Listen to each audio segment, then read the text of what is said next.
Nous poursuivons donc notre séminaire par une troisième séance et notre invité, comme vous le savez, est Étienne Balibar, qui est actuellement professeur à l'université Irvine aux États-Unis et qui est professeur émérite à Paris 12. Étienne Balibar est un philosophe politique qui s'est intéressé à la fois à l'étude des grands auteurs classiques, qu'il s'agisse de Spinoza, de Machiavel, de Locke ou de Marx. Il a même fait beaucoup de traductions de ces auteurs. Je pense notamment à Locke et à un certain nombre de traductions de Marx qu'il a fait, notamment des manuscrits de 1857-1858. C'est, chacun le sait aussi, un intellectuel qui est très présent dans la cité et qui a essayé de conjuguer justement sa réflexion sur les classiques avec les interrogations sur le monde contemporain. Mais pour la séance qui nous concerne aujourd'hui, si je l'ai invité, c'est qu'il a publié tout un ensemble d'ouvrages sur les questions de l'Europe. Un ouvrage paru à la Découverte en 2001 qui avait pour titre « Nous, citoyens d'Europe, les frontières, l'État et le peuple ». Plus tard, à la Découverte également, « L'Europe, l'Amérique, la guerre, réflexion sur la médiation européenne ». Il a coordonné aussi récemment un numéro spécial de la revue Ligne intitulé « L'Europe en partage ». Et donc, il est une des personnes qui a su le mieux conjuguer une réflexion sur l'extension de la citoyenneté, les problèmes de la démocratie, tels qu'ils se posent aujourd'hui dans le cadre européen, comme laboratoire d'une nouvelle forme d'universalisme, et puis l'étude des classiques. Et je dirais que c'est tout à fait l'esprit de ce séminaire que de lier ces deux dimensions. Et donc, je le remercie très vivement d'avoir accepté d'être notre invité aujourd'hui, et je lui cède la parole tout de suite. Ça marche, oui. Voilà. Bon, je pense que ce n'est pas la peine de crier. Ça marche bien, hein, vous m'entendez là-bas au fond, oui. Non, non. Plus fort, bon, plus fort. Bon, je vais essayer de parler un peu plus fort à la fin. On ne murmure pas au Collège de France quand même. Bon, je voudrais d'abord exprimer mes remerciements les plus vifs et les plus sincères à Pierre Rosanvallon. Son invitation me fait le plus grand honneur. Ce n'est pas la première fois que nous avons la chance de nous trouver ensemble dans des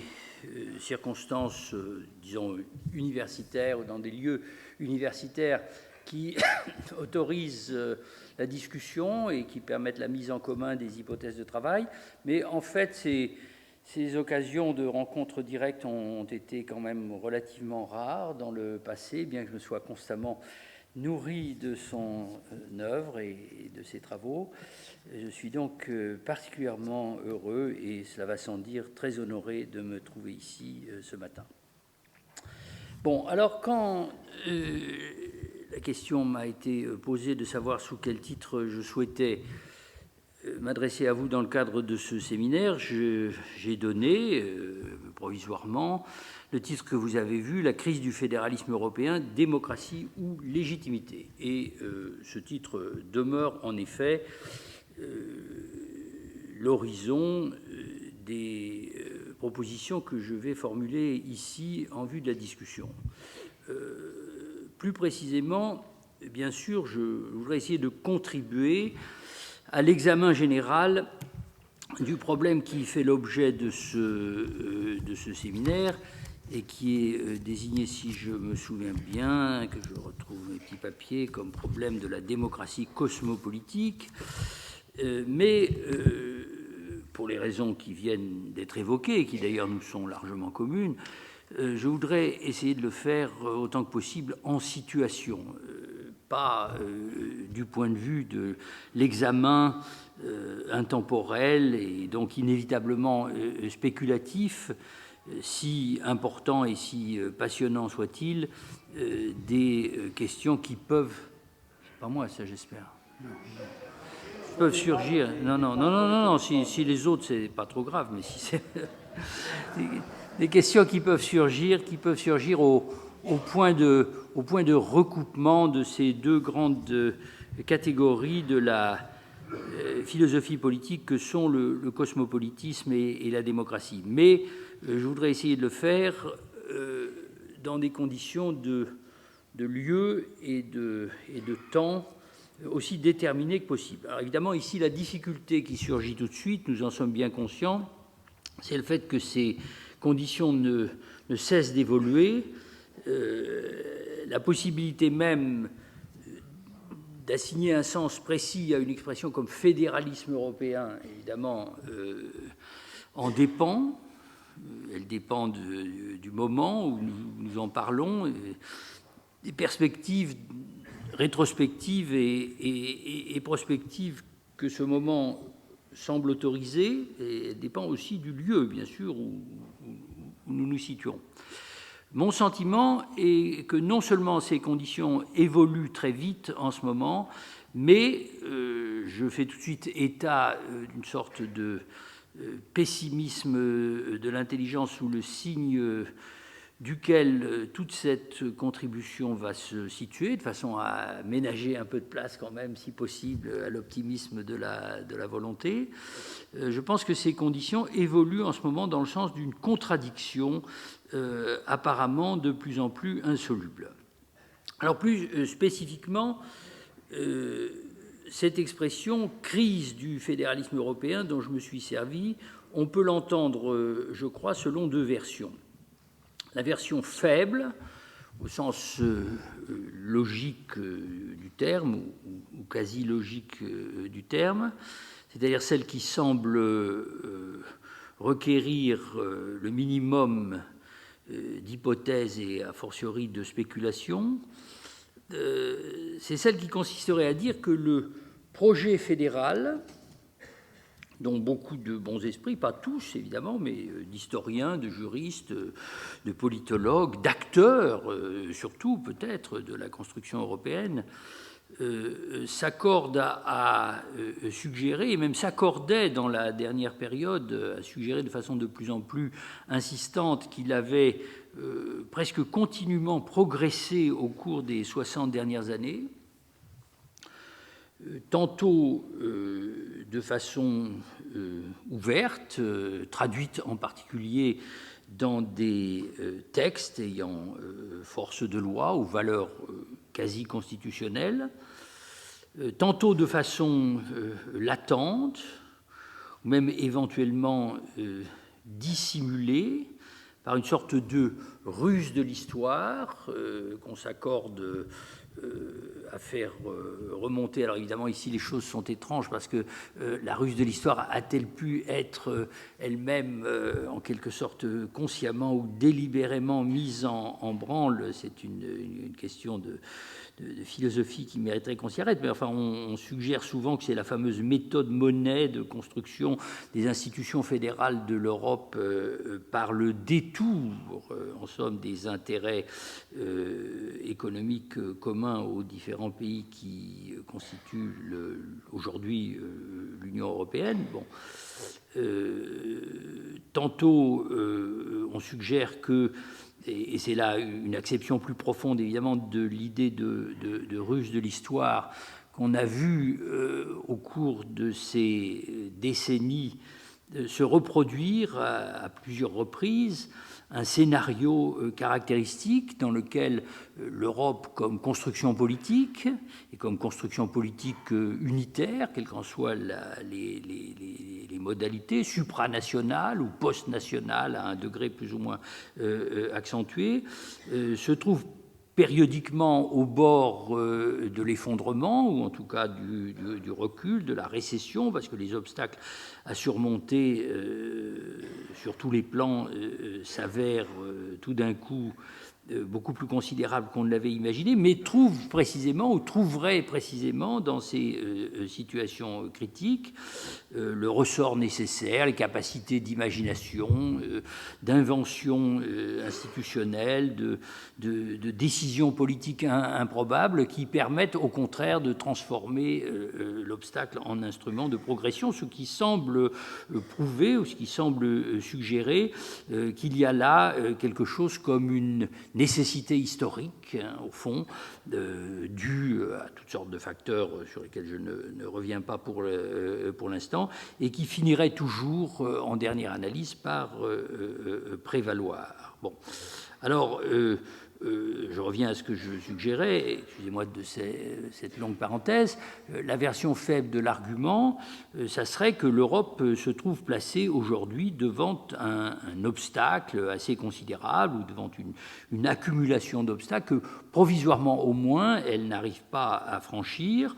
de sorte que la question est momentanément, mais peut-être assez dramatiquement en suspens, de savoir si et quand exactement et par quels moyens elle y parviendra, ce qui revient aussi à se demander comment les forces résistantes, si vous voulez, ou antagoniques, pour ne pas dire hostiles, pourront être effectivement neutralisées ou converties, ce qui est une question d'autant plus difficile et d'autant plus préoccupante pour les citoyens que nous sommes, si il s'avère que certaines, au moins, de ces forces de résistantes sont localisées au niveau du pouvoir constituant lui-même, c'est-à-dire des peuples européens dans leur pluralité et dans leur communauté. D'où le passage à une version forte de l'hypothèse de crise, qui est celle que, pour ma part, je tends à retenir, au moins pour des raisons méthodologiques, c'est-à-dire justement pour ne pas sous-estimer ou minimiser la gravité de la crise à laquelle nous avons affaire, c'est que l'Europe est passée en réalité, dans la dernière période, en quelques années, 10 ans, 20 ans peut-être, mais ces questions de périodisation sont importantes, de ce que on pouvait appeler sans doute un quasi-fédéralisme à ce qui est en réalité maintenant de plus en plus un pseudo-fédéralisme, et ce passage menace en fait son projet politique d'effondrement interne et peut-être aussi de dislocation externe. Alors, si on en avait le temps, mais ce n'est pas mon objet, il faudrait se lancer ici dans des considérations classiques et en même temps toujours à nouveau nécessaires sur la référence du nom même d'Europe dont nous nous servons. Qu'entendons-nous par Europe? Bon, la tendance la plus spontanée, en tout cas dans nos milieux et en ce pays, c'est d'assimiler purement et simplement la notion d'Europe à celle d'Union européenne, enfin de comprendre qu'il s'agit d'une expression raccourcie pour parler de l'Union européenne, cette construction politique précisément dont les institutions n'ont cessé de se compliquer et de s'alourdir d'une certaine façon. Mais dans la dernière période, on a bien vu un certain nombre d'indices que je crois il faut tout à fait prendre au sérieux, que cette référence est en fait problématique. Elle suppose au minimum que entre la zone euro, disons, et l'Union européenne, il y ait un centrement ou une relation d'inclusion qui ne puisse pas devenir à son tour l'indice et éventuellement l'objet de tensions contradictoires au sein de la construction politique elle-même, ce qui était visiblement loin d'être le cas, même si l'évolution de cette tension latente et même parfois explicite n'est pas totalement prévisible. Il y a constamment des rebondissements. C'est pour ça aussi que le fait de parler aujourd'hui plutôt qu'il y a 15 jours ou il y a un mois introduit un élément de vacillation dans ce discours. Toute la presse la plus sérieuse, enfin, je veux dire, et les commentateurs politiques, au moment où le Premier ministre anglais David Cameron a annoncé le référendum prochain ou à venir, mais en fait soigneusement différé, enfin, bon, sur l'appartenance du Royaume-Uni à l'Union européenne, sauf si des transformations fondamentales étaient apportées dans la conception même de ces politiques communes et dans le fonctionnement de ces institutions. Tous les commentateurs politiques sont à peu près accordés à ce moment-là à expliquer que, bon, en fait, la place de la Grande-Bretagne, du Royaume-Uni à l'intérieur de la construction européenne avait toujours été problématique pour un certain nombre de raisons. Au fond, la Grande-Bretagne était en partie dedans, en partie dehors, et que si la construction européenne s'intensifiait à la fois sur le plan des orientations politiques communes et des contraintes qu'elles imposent, par exemple sur les budgets, et sur le plan des modes de légitimation institutionnelle de la construction européenne, dans un sens précisément de plus en plus fédéral, alors quitte à trouver des aménagements pour rendre la transition aussi indolore que possible, on assisterait à peu près inévitablement au détachement de cette partie de la construction européenne. Après quoi est venue, et on va d'ailleurs en reparler, je pense, la négociation du budget européen qui vient de se dérouler, et on a vu que la chancelière fédérale allemande était prête en réalité à aller très loin dans les concessions possibles, sans les annoncer toutes à l'avance, aux demandes du gouvernement britannique, pour un ensemble de raisons qui tiennent d'un côté à son souci de ménager une certaine forme d'équilibre entre les différentes pressions qui s'exercent sur elle de la part des autres nations européennes, et par conséquent ne pas se retrouver pieds et poings, enfin plus ou moins condamnés à un face-à-face avec une coalition virtuelle des pays d'Europe du Sud à laquelle pourrait se rallier la France, au moins sur certains terrains de politique économique. Et puis peut-être plus profondément encore, ou en tout cas les deux choses sont liées, en raison du type de projet libéral au sens économique du terme, dont la Grande-Bretagne actuelle, pour toute une série de raisons, est le représentant le plus affirmé, et qui en fait constitue aussi la perspective de l'Allemagne fédérale. Donc en fait, ces questions sont rien moins que prévisibles dans leur évolution. Mais si je parle de passage d'un quasi-fédéralisme à un pseudo-fédéralisme, ce que j'ai en tête, c'est une autre question, en tout cas une question qui s'articule à la précédente, c'est que, au fond, l'Europe issue du traité de Maastricht et telle qu'elle a fonctionné jusqu'à l'émergence, jusqu'à l'explosion de la crise de 2008, on va la désigner comme ça de façon conventionnelle, était en réalité beaucoup plus fédérale que ne l'imaginait un grand nombre de ses citoyens ou de ses commentateurs officiels, ce qui ne veut pas simplement dire que sur le plan des régulations, ou plus généralement de la production normative, la technostructure européenne, comme dirait Habermas, à qui je vais revenir, la Commission de Bruxelles et ses administrations subordonnées exerçaient une influence de plus en plus grande, non seulement sur la vie sociale et les activités économiques ou culturelles des différents pays européens, mais en fait sur la prise de décision elle-même dans les grandes matières politiques. Alors que, d'autre part, dans la situation actuelle, on devrait plutôt parler de pseudo-fédéralisme, parce que les contradictions, et je vais y revenir, qui ont surgi au fond au cœur même du fonctionnement de cette construction unitaires tendent désormais, semble-t-il, à maximiser les forces centrifuges et les motifs de contradiction, plutôt qu'au contraire à créer quelque chose comme un intérêt commun, pour ne pas parler de volonté commune. D'où la thèse générale que je vais soutenir et qui est la suivante. Alors que le discours dominant nous parle de la nécessité d'un saut fédéral dont les deux piliers seraient le renforcement du pouvoir de décision des instances centrales ou des instances de gouvernement et la démocratisation des institutions européennes de façon à accroître leur légitimité directe ou indirecte, je soutiendrai pour ma part que le projet politique européen a trouvé sa limite dans les conditions créées par la crise financière qui a commencé en 2008. Il s'est tendanciellement effondré, en tout cas la question de sa viabilité comme telle est posée.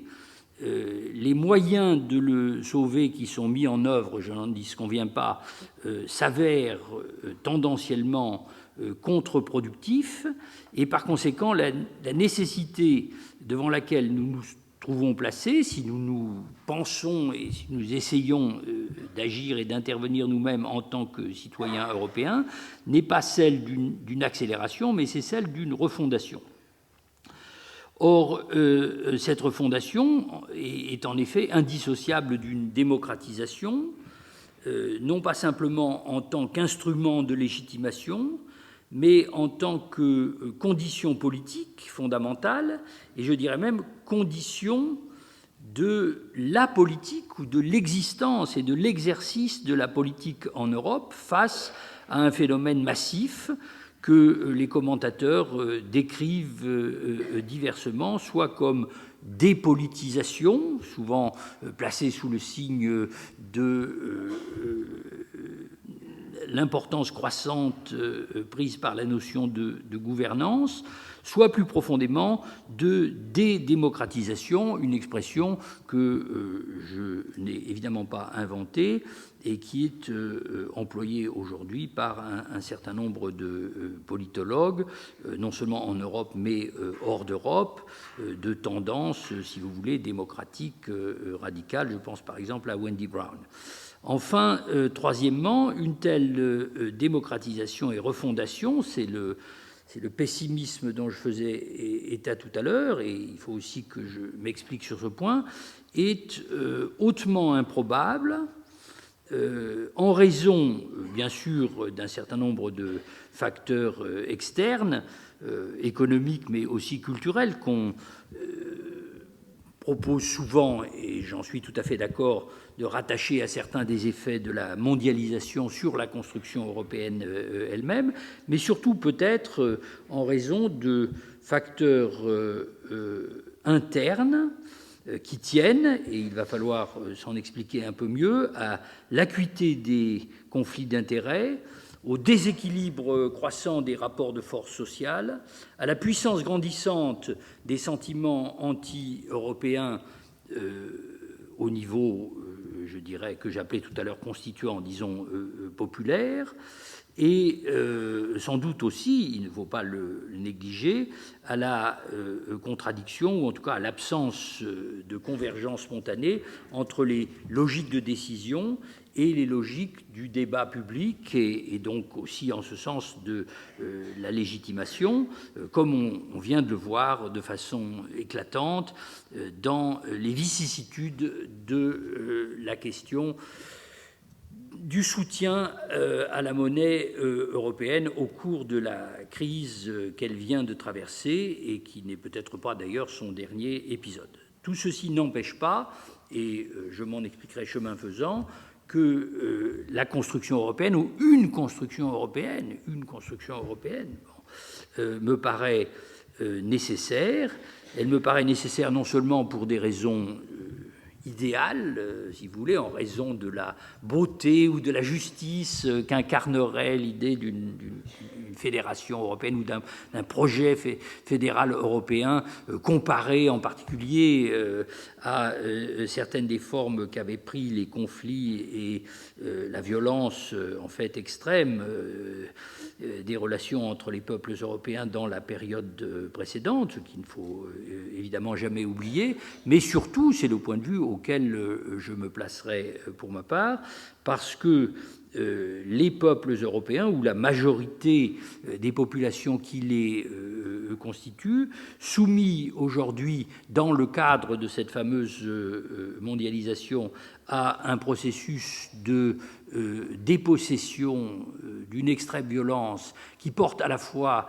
sur leur possibilité d'autonomie culturelle, de maintien de conditions sociales et économiques acceptables, vivables au sens le plus général du terme, et enfin d'autodétermination ou d'autonomie politique suffisante, n'ont, à mon avis, c'est le postulat, aucune chance de parvenir à maintenir ces objectifs et ces intérêts s'ils le font les uns contre les autres, ou même tout simplement les uns à côté des autres, et ont effectivement le plus grand besoin d'un projet et d'une construction politique commune. Alors, passons de là, si vous voulez bien, à des considérations un peu plus concrètes.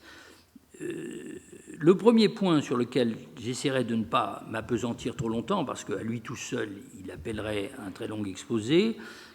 pour donc considérer comme préliminaire, si vous voulez, consisterait dans une sorte de phénoménologie ou de description aussi précise que possible de ce qui constitue aujourd'hui, comme je l'ai annoncé, comme je l'ai proposé, l'état de crise dans lequel se trouve la construction et par voie de conséquence aussi la société européenne. Si on part de très loin, on dira que nous prenons conscience du fait que la construction européenne est mortelle, et évidemment, de ce point de vue, il pourrait être utile de nous lancer dans toute une série de comparaisons transhistoriques du genre grandeur et décadence de telle ou telle construction. Ça porte plus souvent sur des empires que sur des fédérations, mais il y a aussi des exemples de ce type. Et évidemment, les analogies sont instructives. Elles ont aussi leurs limites évidentes et elles doivent être manipulées avec précaution. Celle dont je me sers le plus volontiers, y compris pour des raisons de provocation et de provocation à la discussion, c'est la comparaison avec la construction soviétique. C'est-à-dire en 1989 ou dans les années qui précédaient immédiatement, personne ou presque personne n'aurait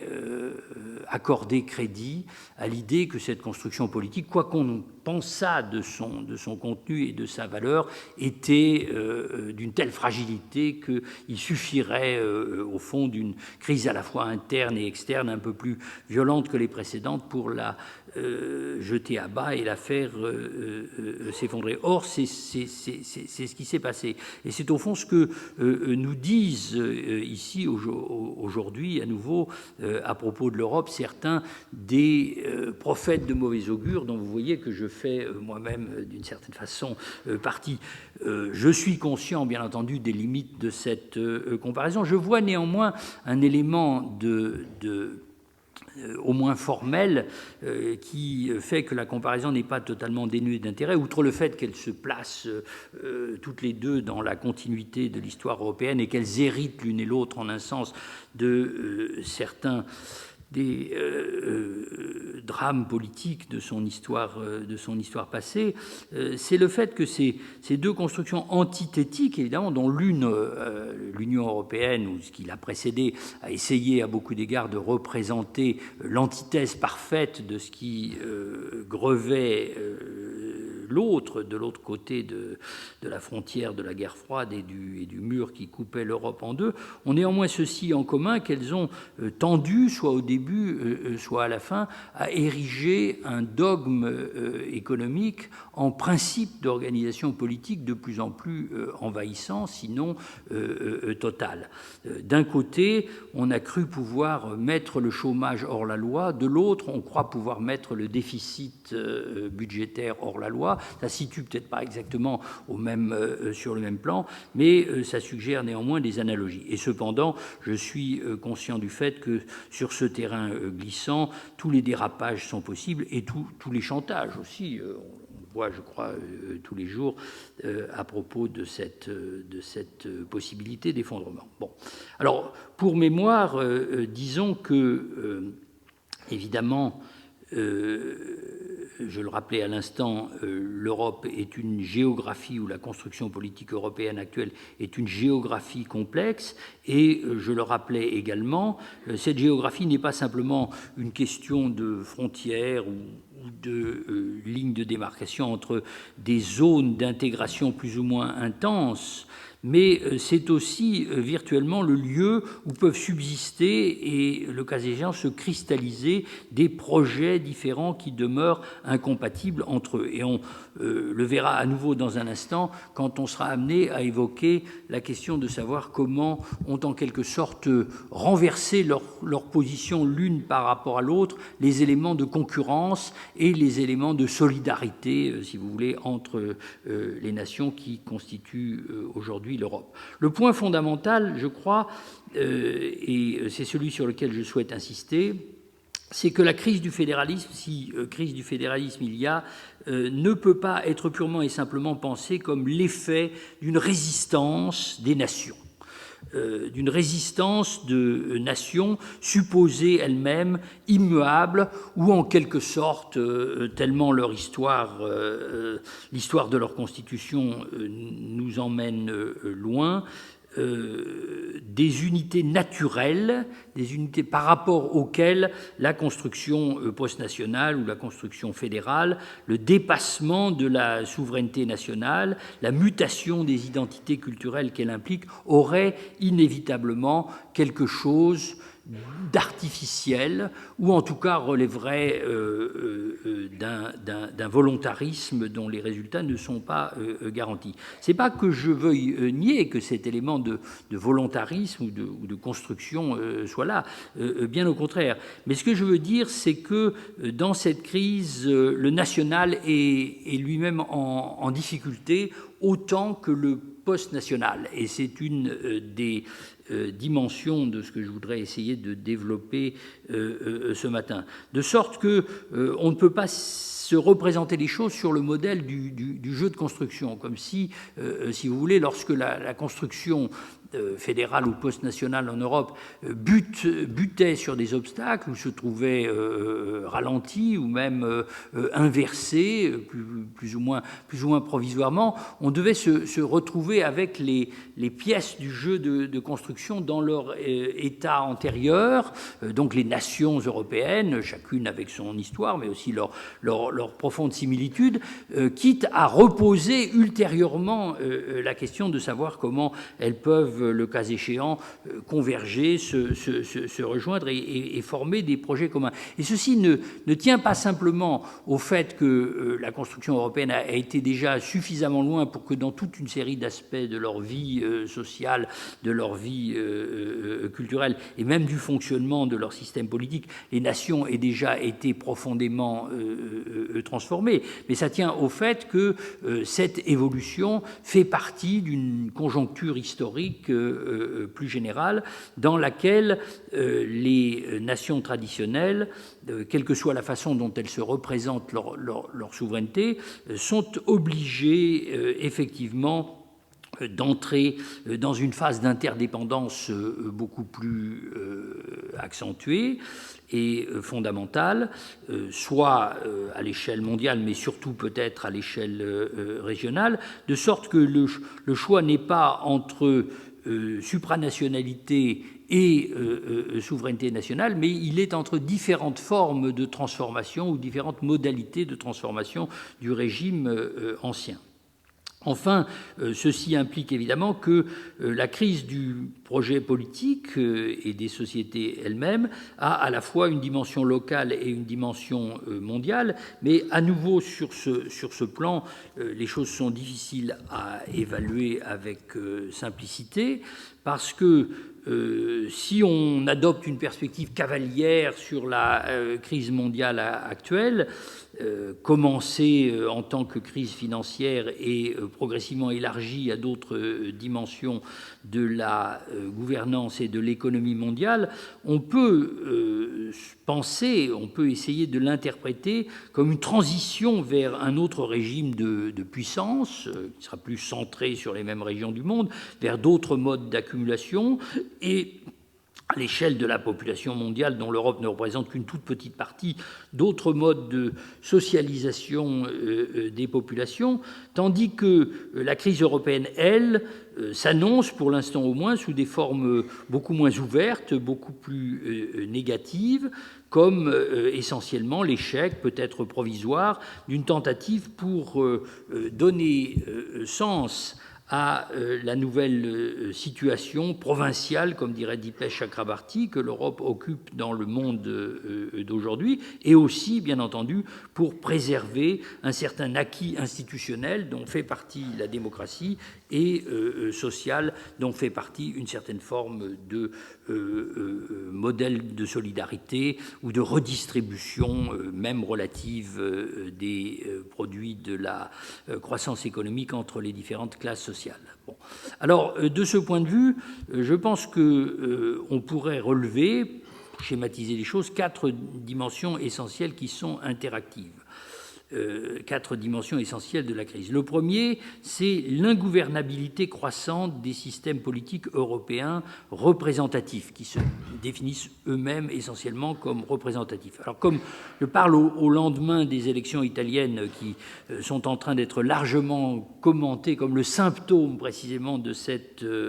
ingouvernabilité, il n'est peut-être pas nécessaire d'être très long sur ce point, sauf à dire que, comme l'ont relevé aussi de bons commentateurs, que l'Italie ne représente absolument pas un cas isolé, même pas dans l'ensemble plus général de l'Europe du Sud, ou alors il faut dire à quel endroit se situent exactement les limites de cette fameuse Europe du Sud. On verra aux prochaines élections françaises, ça dépendra évidemment beaucoup de ce qui se sera passé dans l'intervalle avec les promesses du président de la République et les possibilités de négocier effectivement la politique d'austérité actuelle pour l'atténuer dans une certaine mesure. Je ne suis pas très optimiste pour ma part en la matière, et on verra même ce qui se passera dans d'autres pays européens. Le deuxième aspect, qui je crois est tout à fait incontournable et qu'il faut garder présent à l'esprit à chaque instant, c'est le démantèlement progressif de la citoyenneté sociale en Europe, et par conséquent l'intensification véritablement accélérée dans la toute dernière période, et notamment depuis le début de la crise, de ce qu'on appelle, et le terme est juste, bien sûr, il est phénoménologiquement correct, la précarisation des populations, mais que dans un langage plus traditionnel, auquel j'espère vous me permettrez d'avoir recours, on appellerait aussi une prolétarisation ou une reprolétarisation de la population européenne ou de certaines de ces couches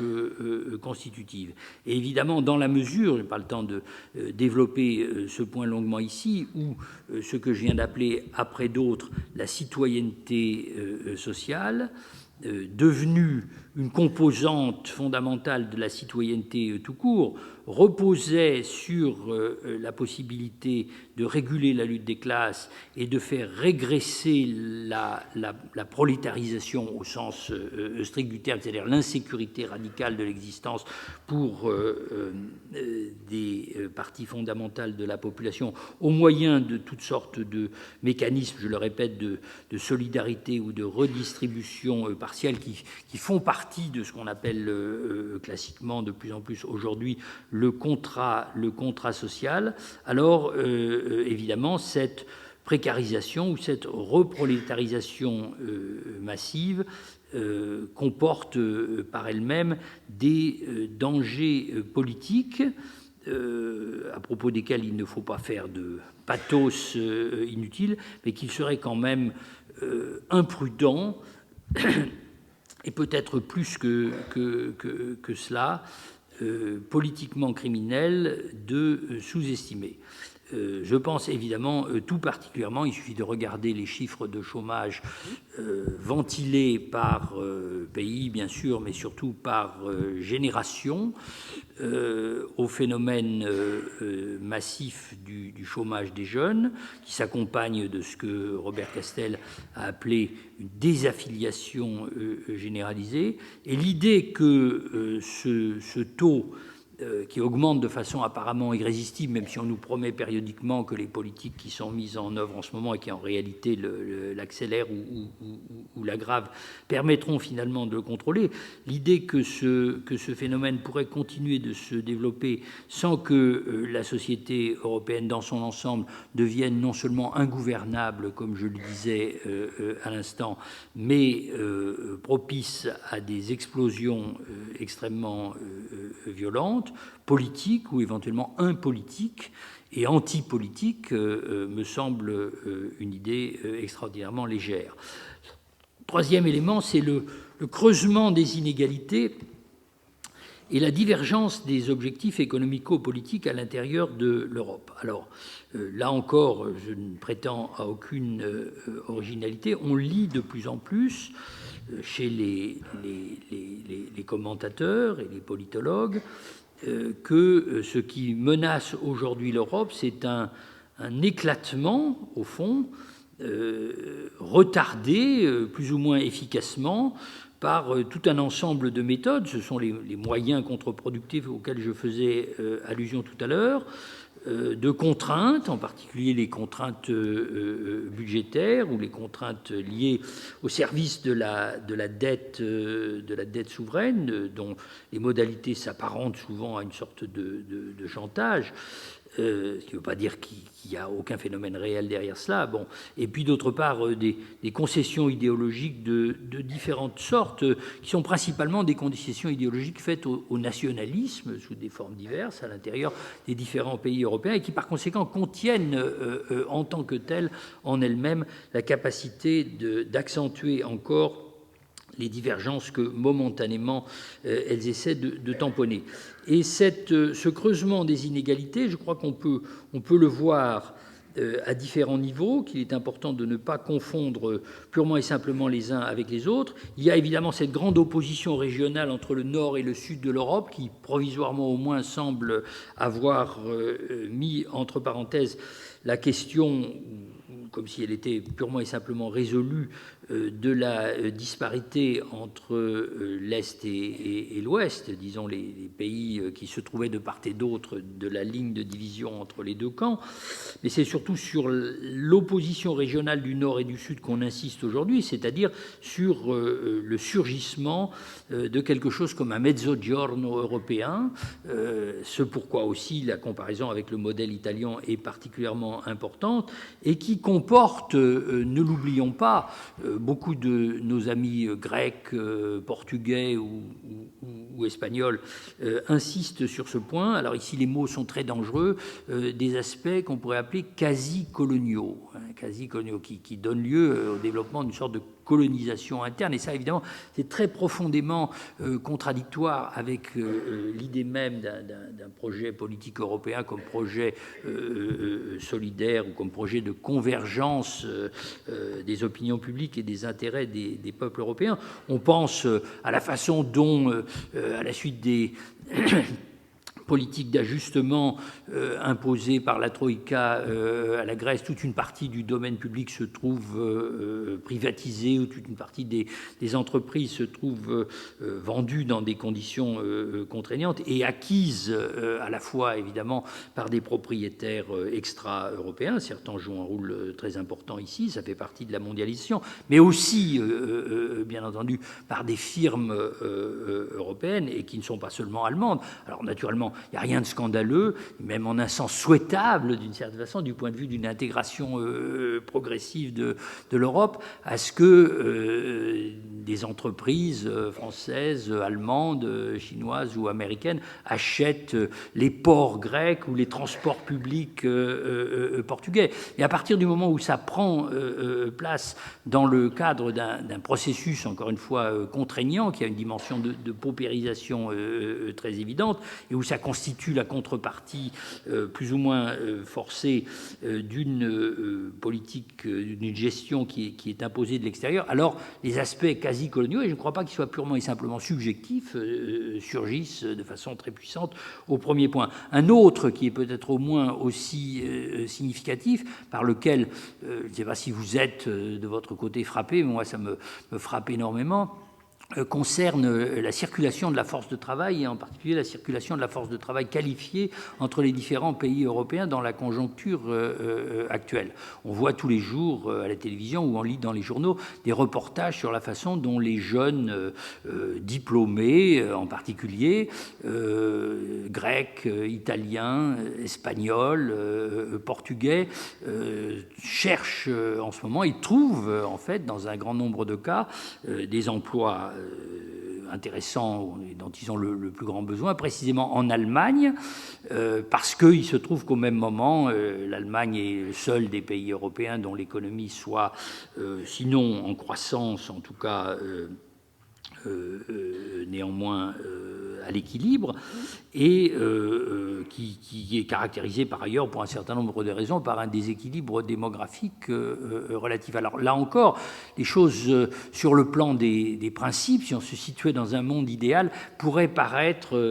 extraordinairement satisfaisantes. On pourrait se dire, mais voilà, enfin, peut-être c'est là l'un de ces fameux aspects positifs, l'une de ces ruses de la raison qui font que les crises servent à faire avancer l'histoire, la circulation tellement difficile de la force de travail, qualifiée ou même non qualifiée, entre les différentes parties constituantes de l'Europe,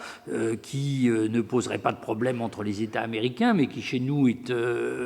rendue plus difficile par les disparités de langue et de culture. Voilà qu'elle va finalement se mettre en place. Sauf qu'elle se met en place dans la forme d'un mécanisme complètement unilatéral, non pas comme une circulation dans tous les sens, mais comme une sorte de drainage d'une partie de la force de travail européenne par l'une de ces régions. Je reviens dans une seconde sur la question de l'Allemagne et sur le fait que c'est de l'Allemagne en particulier qu'il s'agit. Et là encore, évidemment, les aspects quasi-coloniaux, même s'ils sont en partie subjectifs, ce que je crois nous devons prendre très au sérieux, jouent un rôle fondamental. Alors, l'autre aspect plus large, c'est évidemment, mais c'est lié, la renationalisation comme concurrence des États européens, des sociétés européennes, des économies nationales européennes entre elles, c'est-à-dire ce que j'annonçais tout à l'heure comme un pas supplémentaire et peut-être cette fois décisif dans le sens du renversement d'une mécanique de solidarité communautaire qu'il ne faut peut-être pas idéaliser, mais qui faisait néanmoins partie du projet européen initial et que concrétisaient en particulier les institutions de l'époque de l'Europe des Six, la communauté industrielle et économique, dans un mécanisme au contraire de concurrence exacerbée entre les différents pays européens. La fameuse concurrence libre et non faussée semble servir servir finalement à cela, qui fait que les forces centrifuges de la mondialisation sont non pas freinées ou relativement contrôlées au moyen de la construction communautaire, mais au contraire déchaînées et facilitées dans leur exercice. Ce qui conduirait à se poser la question, évidemment, de savoir, c'est la question qui est à l'horizon, si et dans quelle mesure peut exister aujourd'hui une construction supranationale dans le cadre du capitalisme financier sous ses formes actuelles. Enfin, le quatrième élément, c'est l'aggravation de l'écart entre les procédures de décision ou d'orientation des décisions et les procédures de délibération et de contrôle. D'où ce que on peut être amené à décrire, je crois, comme le blocage du mécanisme de la représentation démocratique en Europe, sur lequel Habermas et d'autres ont particulièrement insisté. Blocage qui ne tient peut-être pas essentiellement au fait que cette représentation est une représentation à 2 degrés, un degré national et un degré fédéral ou pan-européen, mais disons au fait que les 2 degrés servent maintenant, au fond, le jeu de classes politiques qui ne se conçoivent plus ou qui ne sont plus contrôlées par leur mandant de façon suffisante pour fonctionner comme les représentants du peuple. Elle joue plutôt le rôle d'intermédiaire ou de négociateur entre 2 plans relativement autonomisés, où la représentation est plus ou moins privée de son contenu, d'un côté parce qu'elle n'a pas de moyens de contrôle institutionnel suffisant, c'est la faiblesse notoire du Parlement européen, de l'autre parce que les enjeux ou les prises de décision se situent dorénavant à un autre niveau, c'est l'évidement progressif du sens de la démocratie représentative au niveau national. Ce qui n'est évidemment pas compensé par l'émergence de quelque chose comme un pouvoir central fort ou plus ou moins discrétionnaire. Ce pouvoir central n'existe pas, nous le savons.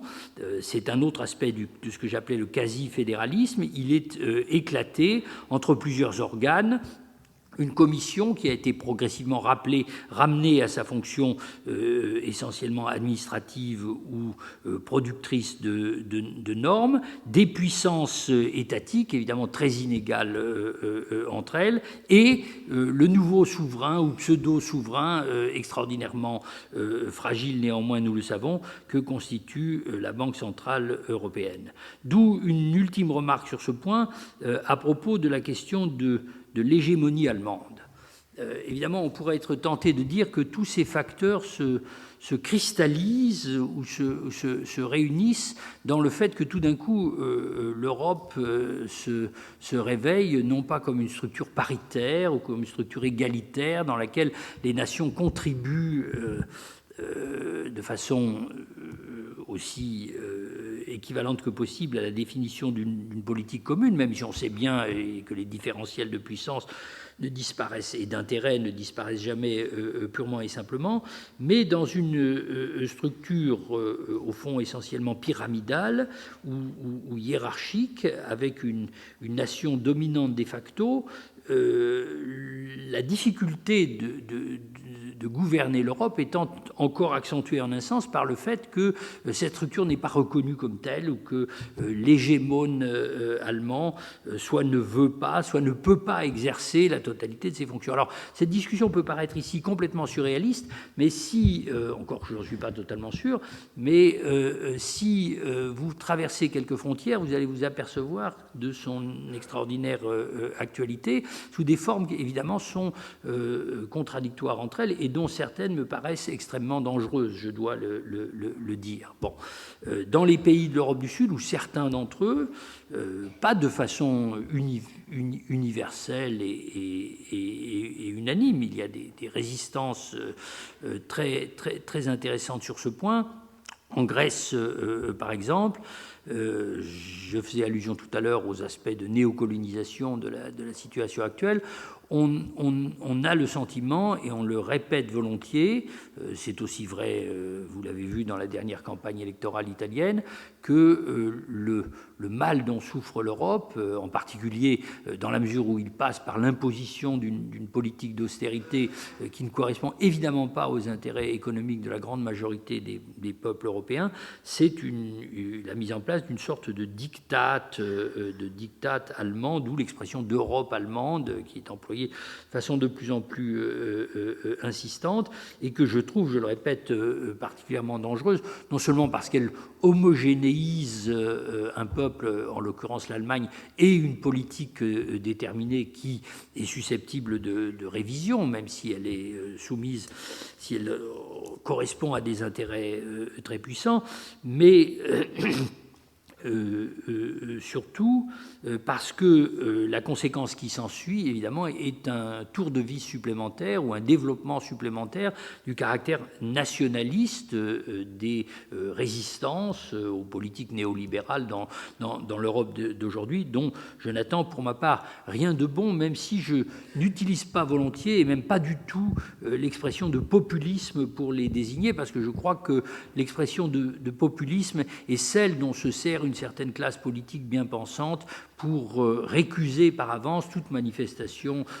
collective et massive, au fond, d'opposition aux politiques actuelles qui ne passerait pas par les formes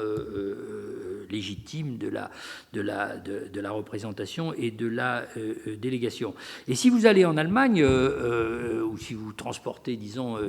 imaginairement du côté de cette frontière, vous découvrez avec surprise une discussion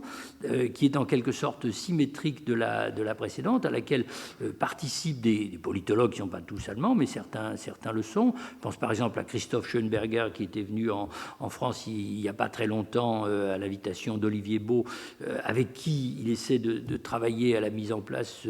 sur le plan formel, sur le plan juridique, d'une conception du fédéralisme européen qui ne soit pas une conception étatique, et qui est maintenant l'un des protagonistes de la discussion sur la question de savoir comment il faudrait que l'Allemagne exerce effectivement le devoir d'hégémonie qui en quelque sorte lui incombe, pour que le système européen, parvenu au degré d'intégration qui est le sien, puisse effectivement fonctionner. À partir de cette considération réaliste, si vous voulez, qu'il n'existe pas de système fédéral rigoureusement égalitaire,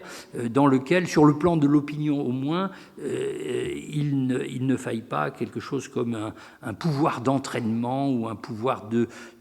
direction, ce que traduit classiquement le mot d'hégémonie. Bon, les exemples que prend Schönberger sont assez étonnant si on y réfléchit. Il ne veut naturellement pas identifier purement et simplement les différentes situations. Il dit de même que la Ligue de Délos avait un hégémone qui était l'Athènes de Périclès, et que le Zollverein ou l'union des différents États allemands à la fin du XIXe siècle avait un hégémone qui était la Prusse. De même, il faut un hégémone aujourd'hui en Europe qui serait inévitablement ou tout naturellement l'Allemagne, et il lui revient de savoir exercer cette fonction ou de remplir ce rôle avec le maximum de discernement et de sagesse, en l'accompagnant, si possible, de tous les contrôles démocratiques possibles. Alors, moi, je pense que cette formulation est révélatrice, mais en même temps trompeuse. On pourra en discuter. Je crois que ce qui caractérise effectivement la situation actuelle, c'est que le différentiel de puissance et l'intensification des nationalismes constitue de plus en plus une condition d'impossibilité pour le fédéralisme européen. Et c'est l'une des raisons, ce n'est pas la seule, pour laquelle je considère comme tellement importante, pas seulement sur le plan moral, mais sur le plan politique, la façon dont des théoriciens, qui sont aussi des personnalités du débat public, comme Jürgen Habermas, ont entrepris au contraire de faire face de l'intérieur à la situation pour critiquer certaines dérives ou certaines pseudo-évidences. Mais je ne suis pas sûr qu'il s'agisse là d'un facteur de crise supplémentaire. Je pense que c'est plutôt, en réalité, l'expression concentrée des différents aspects que j'avais énoncés précédemment. Alors ceci me mène tout naturellement au point suivant que je voulais discuter et qui correspond le plus explicitement au titre sous lequel cet exposé vous a été annoncé par avance: légitimation ou démocratie. La discussion sur la légitimation a été lancée, entre autres, par Habermas, et à mes yeux, elle a une indéniable importance, en particulier parce qu'elle peut conduire au cœur des contradictions actuelles. Elle exprime aussi, virtuellement, elle contient aussi en elle-même cette antithèse ou cette tension entre le pessimisme de l'analyse et la volonté de ne pas céder sur un certain nombre d'objectifs, en particulier d'objectifs démocratiques, au niveau de la construction elle-même, de la construction européenne tout entière. Néanmoins, je pense qu'il faut tendanciellement retourner le sens dans lequel sont pris les deux termes qui sont ici associés l'un à l'autre: légitimation ou démocratie. Je formulerai ceci sous la forme d'une alternative brutale, j'espère qu'elle n'est pas trop simpliste. Est-ce que ce dont nous avons besoin, c'est de démocratie pour légitimer ou relégitimer la construction européenne sous sa forme actuelle ou sous une forme modifiée, ou bien est-ce que la légitimité ou la légitimation constitue un objectif secondaire, un résultat évidemment souhaitable, je n'irai pas jusqu'à dire un sous-produit d'une exigence démocratique plus fondamentale dont il s'agit de chercher à réfléchir les conditions et le contenu et à évaluer les possibilités dans la situation actuelle. Alors, pour ne pas être purement et simplement spéculatif à cet égard, je prendrai rapidement un exemple très précis qui est celui du débat actuel sur le budget européen. On nous dit, et nous verrons si ceci se concrétise, que le Parlement européen est disposé à refuser le budget qui a été proposé dans les jours derniers par le Conseil européen, c'est-à-dire, en fait, nous le savons, et je ne prends pas la peine de justifier ces appréciations longuement, même si je suis conscient qu'elles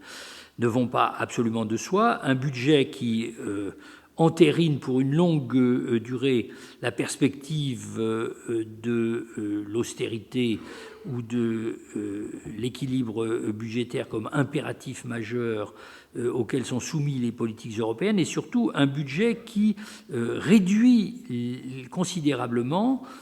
qui fait régresser, au fond, pour la première fois dans l'histoire récente, le chapitre des dépenses communes. Il y aurait beaucoup à dire là-dessus, parce que certaines d'entre elles, comme vous savez, ont été à peu près complètement préservées. La France, une fois de plus, a réussi à tenir bon sur sa vache sacrée, qui est une vache, d'ailleurs, au sens propre du terme, et ce n'était peut-être pas le chapitre le plus fondamental. En tout cas, tout ça mérite discussion. Mais ce qui est plus important, on le sait bien, c'est que la perspective même, symboliquement et politiquement fondamentale, d'une croissance du budget commun de l'Europe en proportion des budgets nationaux, et donc d'une mise en commun des ressources qui implique aussi, bien entendu, des perspectives de politique commune et de solidarité dans le cadre du monde d'aujourd'hui, vient de subir un coup d'arrêt, et évidemment pas dû au hasard, sous l'effet d'une décision de l'exécutif, c'est-à-dire en fait des principales puissances, l'Allemagne, la France et la Grande-Bretagne, avec des justificatifs ou des excuses variées. Bon. Alors, si le Parlement européen, effectivement, refusait ce budget et, par conséquent, d'une certaine façon, aggravait la crise au lieu de contribuer à la résoudre ou à la masquer, ce qui me semble être plus vraisemblable, il s'agirait certainement d'un phénomène de grande importance. Cette perspective a été notamment souligné dans le cadre franco-allemand par certains acteurs dont je pense qu'il faut saluer ici l'intelligence et le courage. Daniel Cohn-Bendit est l'un d'entre eux et il n'est pas le seul. Bon, de quoi s'agirait-il ? À minima, on pourrait penser que c'est une sorte de point d'honneur institutionnel, c'est-à-dire que l'un des aspects de la dédémocratisation du système européen réside en particulier dans le fait que, excusez-moi, pardon, réside en particulier dans le fait que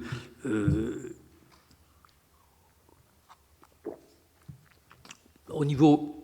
européen, même si ces pouvoirs de contrôle sont partiels, l'instance parlementaire a de plus en plus été reléguée à une fonction d'enregistrement, et elle tenterait par là de réaffirmer, au fond sur le plan des principes, mais par une action qui n'est pas purement symbolique, que elle ne se résigne pas à cette dégradation et que dans cette attitude, elle représente en quelque sorte l'intérêt commun de la démocratie en Europe, ce qui est aussi une façon de prévenir les effets de délégitimation que la poursuite du mécanisme actuel pourrait inévitablement entraîner. D'où l'idée, et j'irai assez volontiers dans ce sens pour ma part, que, en fait, il y a là plus qu'un point d'honneur, mais il y aurait, je le mets au conditionnel, je ne suis pas du tout sûr que c'est ce qui va se passer, mais on verra bien. Bon, ça va sûrement faire l'objet de tractations très, très intenses. Le point de départ, ou en tout cas l'ouverture possible d'un débat politique à l'échelle européenne qui émerge nécessairement à partir du moment où il apparaît que les décisions ne sont pas automatiques, qu'il n'y a pas une seule solution possible, qu'on peut proposer des alternatives, qu'elles ont besoin d'être discutées sur quelque chose comme la scène publique de l'Europe tout entière, ce qui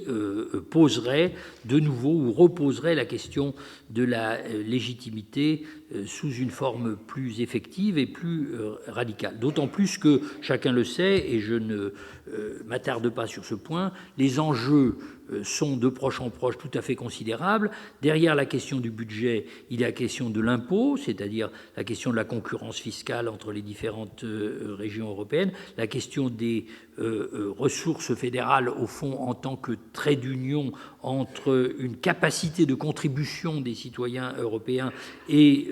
les politiques communes qu'ils veulent mettre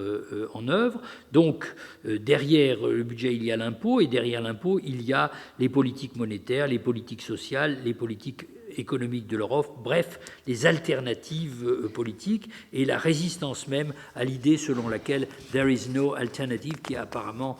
aujourd'hui domine de plus en plus en Europe comme elle avait dominé en Angleterre à une autre période.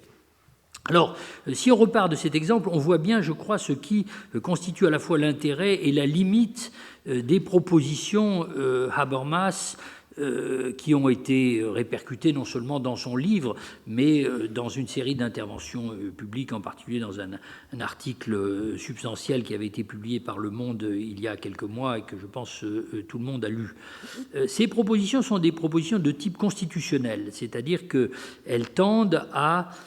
inventer un système de double représentation qui soit une représentation des identités individuelles, des sujets de droit, comme il dit volontiers, et des identités collectives, c'est-à-dire des appartenances aux nations traditionnelles de l'Europe et des intérêts légitimes qu'elles représentent, avec comme objectif fondamental de contrer ce que, précisément, on vient de voir illustrer par le processus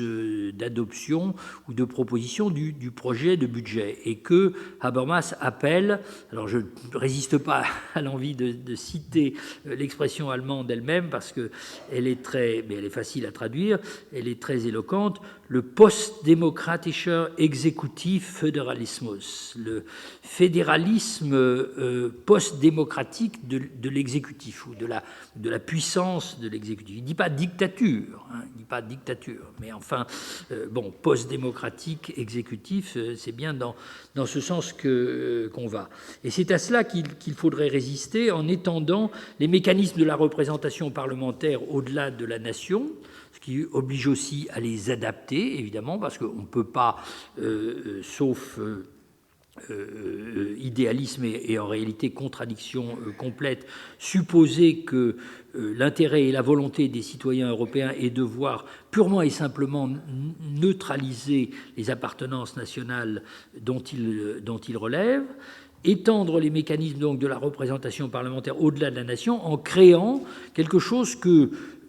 m'appropriant l'expression dont Pierre Rosanvallon s'est servi dans la démocratie inachevée, et je l'espère ne déformant pas outrageusement ce qu'il voulait dire, on pourrait appeler, excusez-moi, une souveraineté complexe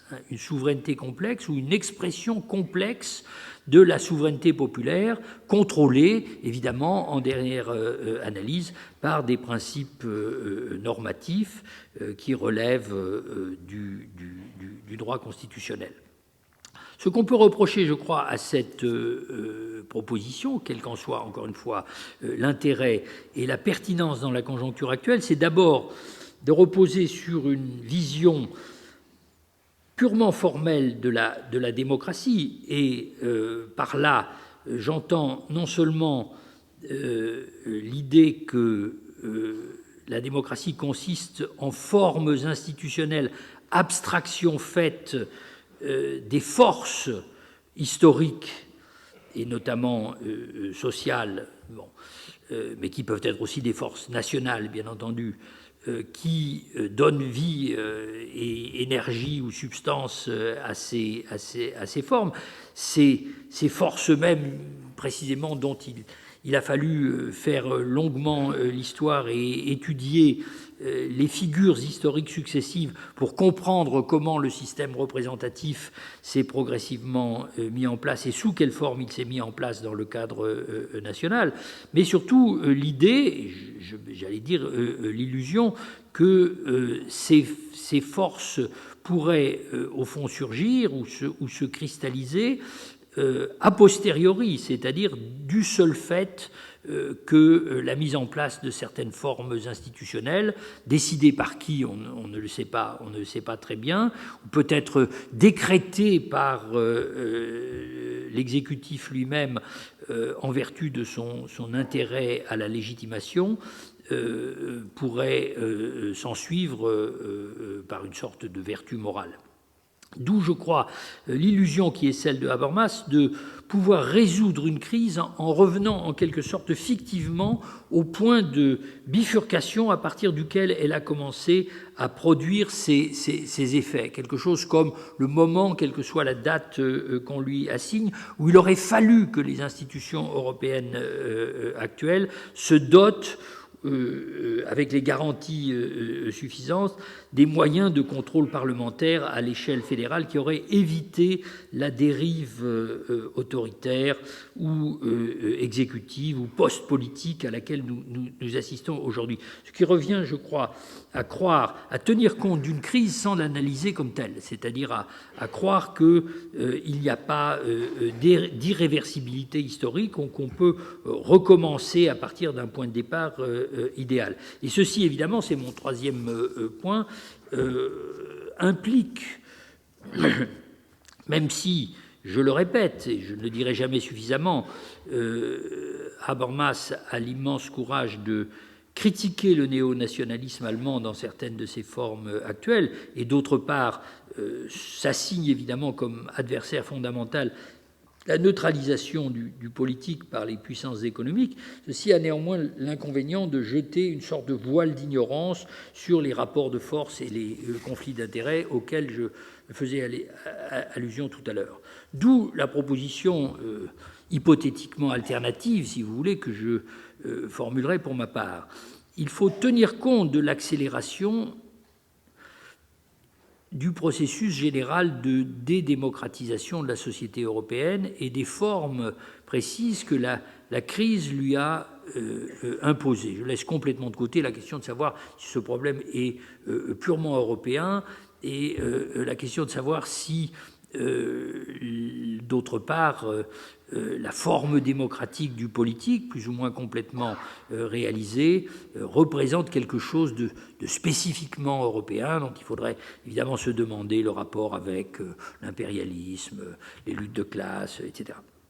Peut-être serait-il bon de repartir ici de l'expression qui sert à donner son titre à l'un des plus importants parmi ces travaux de Pierre Rosanvallon auxquels je faisais allusion tout à l'heure, celui de démocratie inachevée. Et évidemment, dans la perspective qui avait été la sienne à cette époque, il nous dira si c'est toujours de cette façon qu'il voit les choses, peut-être, s'il le veut, le problème était posé essentiellement dans un cadre national et soutenu, nourri par une description extraordinairement minutieuse de l'histoire dans le cas français, même si, évidemment, les éléments comparatifs y ont toujours joué un rôle très important. D'où l'idée que ce qui n'a abouti qu'à une démocratie inachevée, mais démocratie quand même, bien sûr, pas du tout irréelle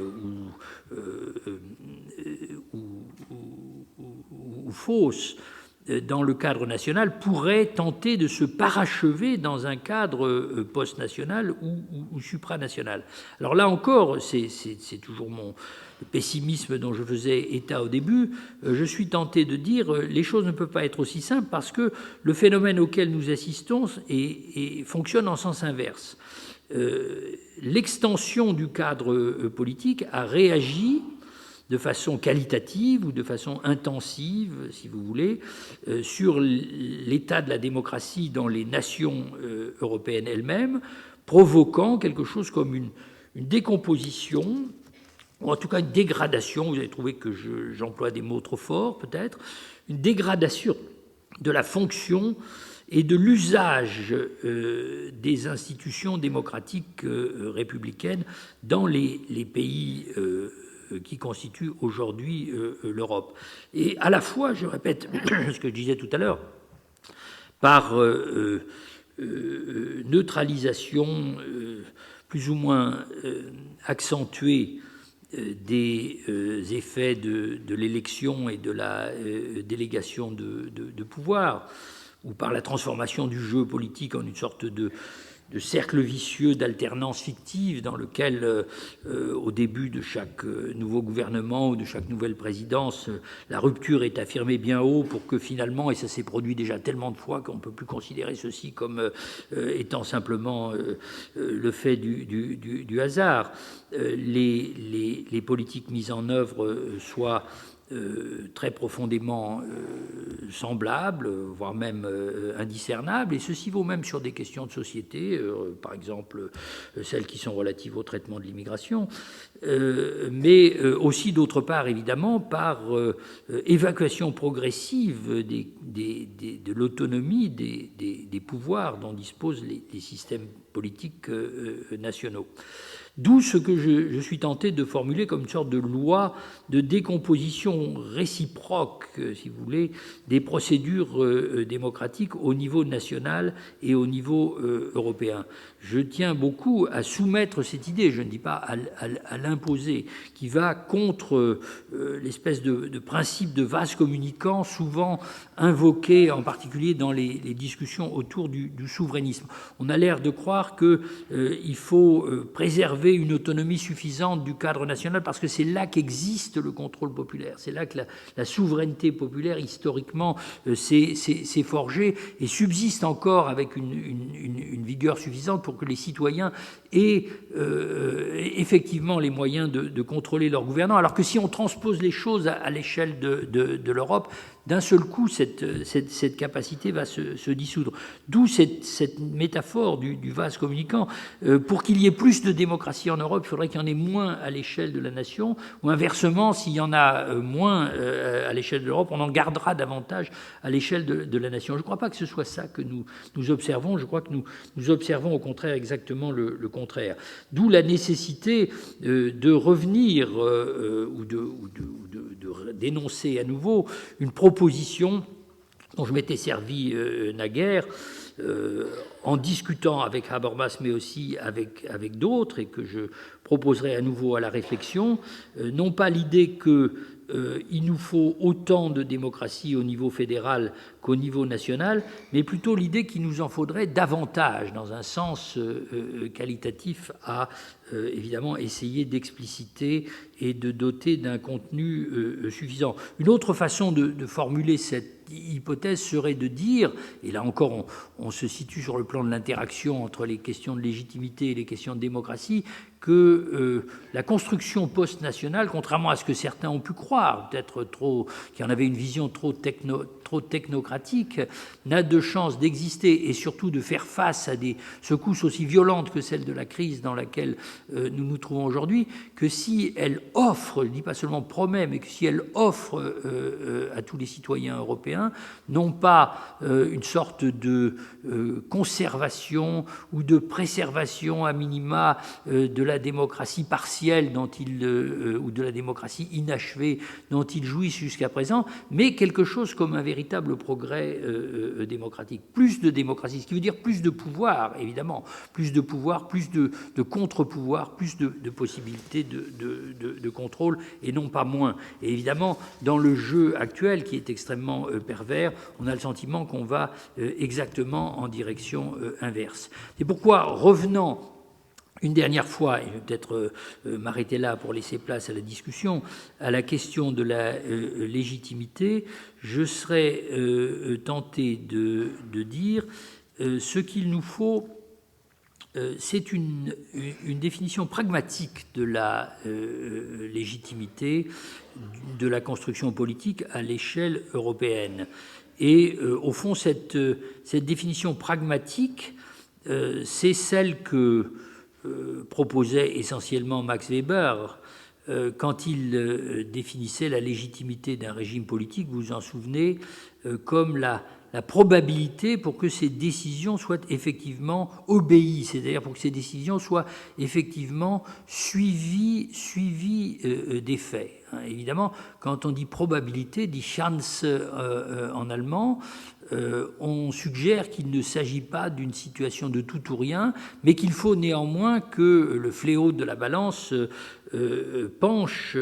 en quelque sorte dans un sens. Et se placer dans cette perspective, c'est évidemment le contraire de postuler que la légitimité est démocratique ou bien n'existe pas. Ça, c'est un postulat qui relève de la philosophie du droit ou de la philosophie politique. C'est un postulat évidemment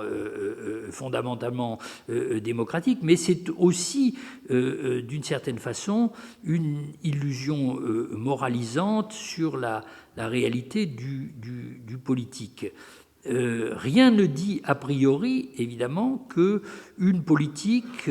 un pouvoir ou un régime est légitime seulement s'il prend une forme démocratique, si on se place dans l'absolu. Et même, on peut penser que dans une situation de crise, comme j'ai essayé de le soutenir, la situation actuelle, d'autres types de légitimité sont pensables. Disons des légitimités autoritaires, ou des combinaisons de légitimité autoritaire et de légitimité technocratique ou bureaucratique,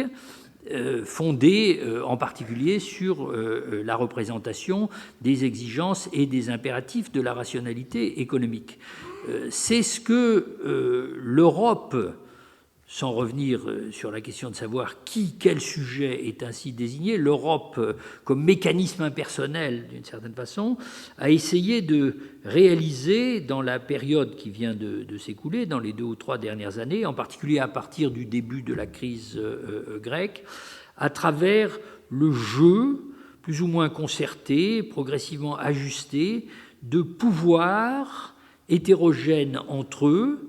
des pouvoirs nationaux dominants, et ici, évidemment, l'Allemagne joue le rôle central, mais elle ne pourrait rien si elle n'avait pas le soutien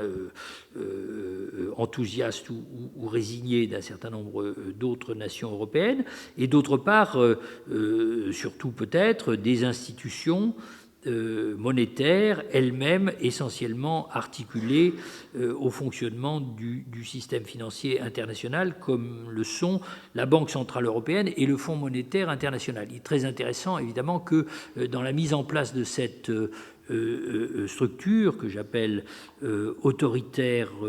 technocratique ou autoritaire bureaucratique, il y ait des éléments qui ne sont pas, en apparence au moins, localisés à l'intérieur même de l'espace européen et qui mettent de ce fait en évidence l'étroite interdépendance entre la construction européenne et les forces de la mondialisation. Mais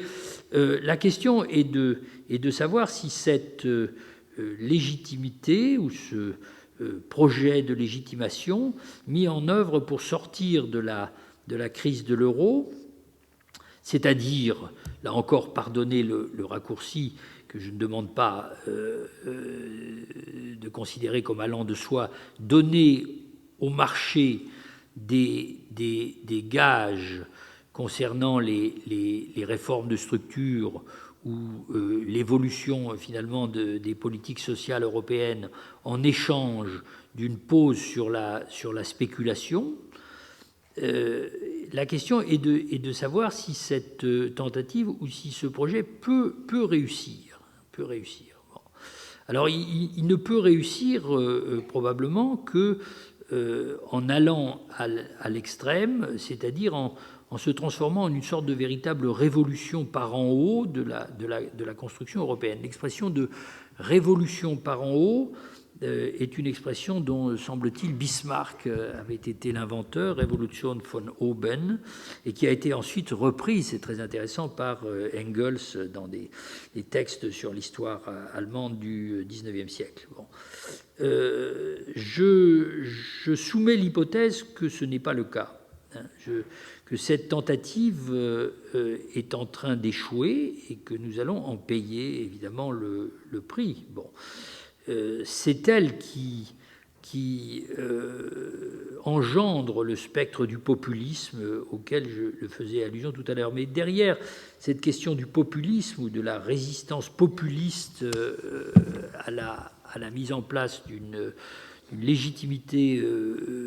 autoritaire de l'exécutif européen dans sa complexité, il y a quelque chose de plus profond, et c'est la note d'optimiste ou d'optimisme pessimiste sur laquelle je voudrais terminer, qui est que en réalité, il n'existe pas vraiment en Europe de possibilité de créer une légitimité antidémocratique. Alors vous allez me dire, c'est ce qui s'était passé, vos exemples historiques, vos analogies parlent contre vous. Il n'y a pas que l'URSS, etc. Il y a aussi la crise de 1929 et la question de savoir comment sont arrivés au pouvoir ou se sont mis en place les régimes autoritaires, et plus qu'autoritaires en fait, évidemment totalitaires, qui ont implanté leur marque tellement dramatique sur l'histoire du continent auquel nous appartenons, il y a de ça maintenant 3 ou 4 générations. Pourquoi ce qui s'est produit une fois ne se produirait pas à nouveau? Bon, alors à ceci, je suis tenté d'opposer de façon tout à fait hypothétique une batterie de raisons dont je reconnais qu'elles sont toutes fondamentalement négatives. La première, ce serait tout simplement de dire que ce qui s'est produit une fois ne se répétera pas une deuxième fois. C'est-à-dire que, ça peut prendre une forme subjective d'ailleurs, c'est-à-dire que les leçons en sont suffisamment dramatiques pour que les choses ne puissent pas recommencer innocemment, en quelque sorte, suivant le même projet. Une façon plus substantielle peut-être d'invoquer cet argument, ça nous replongerait au cœur de la question que j'évoquais au début,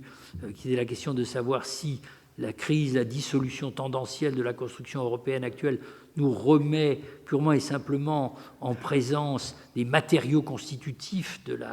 la construction fédérale, c'est-à-dire les nations indépendantes les unes des autres. Ça serait de dire que cette construction est devenue hégémonique, ou cette forme de légitimation a réussi à l'emporter, dans la mesure où elle s'appuyait en même temps, où elle était doublée en même temps d'un très puissant facteur subjectif et collectif qui était, nous le savons très bien, le nationalisme. Bon, alors, cette fois-ci, évidemment, c'est pourquoi d'ailleurs je ne crois pas qu'il y ait de légitimation bureaucratique pure ou technocratique pure. Bon, la question serait donc de savoir quel est l'équivalent du nationalisme à l'échelle européenne. Et on parle beaucoup de nationalisme européen, où on est tenté quelquefois de décrire la constitution d'une pulsion identitaire, je dirais, à l'échelle de l'Europe, sur des modèles qui sont l'extension du modèle national. En général, ça se fait par l'application plus ou moins innocente du critère de Schmitt à l'échelle européenne, c'est-à-dire l'idée qu'il faut un ennemi, qu'il faut un ennemi commun. Bon. Donc ça revient à se poser la question de savoir quel serait l'ennemi de l'Europe autour duquel se construirait aujourd'hui cette pulsion. Et il y a toutes sortes de candidats. Il y a des candidats extérieurs, il y a des candidats intérieurs, et il y a la chose la plus inquiétante de toutes, évidemment, qui est l'osmose de l'intérieur et de l'extérieur, c'est-à-dire le péril islamique mélangé avec le danger que fait courir à l'immigration. À tort ou à raison, je ne crois pas du tout que ceci conduise à quelque chose. Je prends très au sérieux le danger politique et moral que représente cette montée en puissance de la figure de l'ennemi, mais je ne crois pas du tout que ça puisse suffire ou même mener véritablement vers quelque chose comme une conscience européenne ou une identité commune qui sous-tendrait et servirait à légitimer une construction autoritaire ou à laisser ou à compenser en quelque sorte la perte que représente l'abandon de la démocratie. D'où la dernière raison, et je m'arrête là, que je serais tenté d'invoquer très prudemment de la façon suivante, c'est que la démocratie a une histoire en Europe. Et cette histoire, évidemment, s'est essentiellement déroulée dans le cadre des formations nationales. C'est la démocratie inachevée, mais pourtant réelle sous toute une série de plans, dont parlait Rosan-Vallon dans son livre. Cette histoire, évidemment, ne constitue pas une garantie absolue. Elle n'est pas marquée du sceau de l'irréversibilité. Mais elle est néanmoins suffisamment substantielle pour que certaines des dimensions majeures, et il faudrait avoir le temps, il aurait fallu avoir le temps d'en parler plus en détail, de ce qui constitue l'éthos démocratique, si vous voulez, ou les pratiques démocratiques auxquelles, de génération en génération, nous nous sommes progressivement habitués, se trouvent liés ensemble à un niveau qui est culturel, qui est symbolique, mais qui est aussi institutionnel, d'une façon qu'il n'est pas possible d'anéantir purement et simplement. J'évoquais tout à l'heure le lien devenu de plus en plus profond entre la citoyenneté politique et la citoyenneté sociale. Il serait tout aussi fondamental, plus encore peut-être dans le contexte européen actuel, d'évoquer le lien entre la démocratie représentative et ce que, là encore, je suis obligé, faire autrement que de vous citer, mais avec d'autres peut-être. Dans certains de ses travaux récents, Rosanvallon appelait la contre-démocratie, c'est-à-dire l'ensemble des pratiques, elles-mêmes partiellement institutionnalisées, de contrôle, de contestation, d'organisation et de développement du dissensus, sans lequel il n'y a pas de consensus légitimement, c'est-à-dire qui font finalement de la démocratie, comme le suggérait Max Weber, une forme tout à fait paradoxale, impossible d'une certaine façon sur le plan des principes, et pourtant néanmoins historiquement réalisée à des degrés divers de domination illégitime, l'expression dont il se servait dans le texte sur la ville. Alors, évidemment, suggérer que cet héritage ne disparaît pas purement et simplement, qu'il constitue par lui-même un obstacle, au fond, à ce que j'appelais à l'instant une révolution par en haut, ne dit pas quelles sont les formes et les voies par où le conflit pourra se développer. Ne soyons pas trop démagogues. Les élections invoquées, les élections italiennes d'hier et d'avant-hier, c'est beaucoup trop rapide. Ça va nous refaire tomber dans la question du populisme. Ne saisissons pas un argument du genre « vous voyez bien que le peuple ne se laisse pas faire purement et simplement ou imposer les politiques qu'on a cru pouvoir décider pour lui et dans son intérêt sans réagir » parce qu'on ne sait pas exactement où cela mène. Le paradoxe au fond du rapport entre légitimité, Europe et démocratie est sans doute là, c'est que nous croyons savoir comment le dissensus ou la contestation agit à l'intérieur d'un cadre politique prédéterminé, qui en l'occurrence était celui de la nation, pour y maintenir et même y développer le degré suffisant de participation et l'intensité suffisante de l'investissement des citoyens dans la vie publique, de sorte que la démocratie ne soit pas simplement un mot vide. Mais nous ne savons pas, et pourtant nous sommes ici au pied du mur, comment on pourrait recréer ou créer une institution collective à un autre niveau, non pas en refoulant le conflit et la contestation, mais au contraire en reconnaissant sa légitimité et les possibilités de son développement. Pardonnez-moi d'avoir été aussi long et peut-être verbeux.